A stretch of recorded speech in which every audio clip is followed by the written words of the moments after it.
লাইফে প্রথম ট্রাই করলাম পাকিস্তানি সিরি নেহারি, যেখানে গাইস একটা বিশাল বড় নলি ছিল যেটা খেতে খুবই মজা ছিল এবং সাথে আরো ছিল গরুর করলির মাংস এবং গরুর মগজ ভুনা। এক বাটির ভিতরে পেয়ে যাবেন গরুর সব আইটেমের টেস্ট। আর গাইস এই নেহারিটা তাদের স্পেশাল লাচ্ছা পরোটাতে খাওয়ার পরে আমার মাথা নষ্ট হয়ে গেছিল। আমার কাছে এত বেশি মজা লাগছে গাইস, আই কান্ট এক্সপ্লেন। আসসালামু আলাইকুম এভরিওয়ান, আজকে আমরা চলে এসেছিলাম বনানীর কেবাবস রেস্টুরেন্টে। এই রেস্টুরেন্টের লোকেশন হচ্ছে বনানী 11 প্রথম বিল্ডিং এর লিফটের 12তে। আর গাইস এই রেস্টুরেন্টের ডেকোরেশনটা খুবই সুন্দর, সম্পূর্ণ অ্যারাবিক থিমে করা। আর গাইস তাদের খাবারের টেস্ট গুলা পুরাই অস্থির লেভেলের জোস। আমরা এসেই সর্বপ্রথম অর্ডার করেছিলাম তাদের স্পেশাল পাকিস্তানি সিরি নেহারি। কি নেই এই নেহারির ভিতরে? এই নেহারির ভিতরে পেয়ে যাবেন একটা বিশাল সাইজের একটা গরুর নলি, সাথে পাবেন গরুর মগজ ভুনা এবং গরুর করলির মাংস।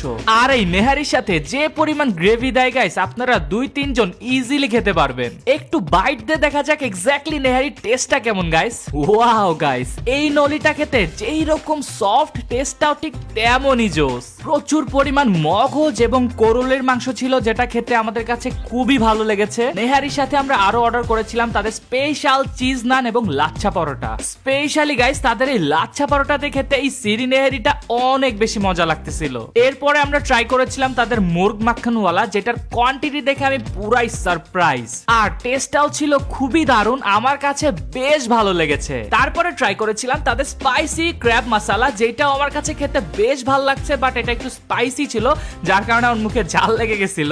লাস্টে একটা ডিফারেন্ট টাইপের একটা অ্যাপিটাইজার ট্রাই করলাম, যেটা ছিল টার্কিশ ইউমুর্তা, যেটার ভিতরে অনেক রকমের ইনগ্রেডিয়েন্টস ছিল, যেরকম chicken, sausages, black olive, egg, এবং খেতেও ভালোই লেগেছে আমাদের কাছে। ড্রিঙ্কস হিসেবে ট্রাই করেছিলাম তাদের নওয়াবি লাস্সি, যেটার টেস্ট অনেক ভালো ছিল। স্পেশালি প্রচুর পরিমাণ বাদাম দেওয়া হয় লাস্সিতে, যার কারণে খেতে একটু বেশি ভালো লাগে। আরেকটা লাস্সি তাদের এখানে পাওয়া যায়, যেটা হচ্ছে শাহি লাস্সি, যেটার উপরে জাফরান দেওয়া থাকবে, ওইটার টেস্টও অনেক বেশি মজা ছিল। এন্ড লাস্টে তাদের ডেজার্ট আইটেম ট্রাই করেছিলাম, যেটা ছিল শাহি হালুয়া পুরি। এইটা গাইস খেতে আমার কাছে খুবই দারুণ লাগছে, এইটা মাস্ট রেকমেন্ডেড থাকবে। সো গাইস ওভারঅল কেবাবস রেস্টুরেন্টের প্রত্যেকটা খাবার আমাদের কাছে খুবই ভালো লেগেছে এবং মাস্ট রেকমেন্ডেড থাকবে। সো গাইস আমি আলবি ফ্রম এয়ার ব্লগস, আজকের ভিডিও এই পর্যন্তই। সবাই ভালো থাকো, সুস্থ থাকো, দেখা হচ্ছে নতুন কোনো একটা ভিডিওতে। আল্লাহ হাফেজ।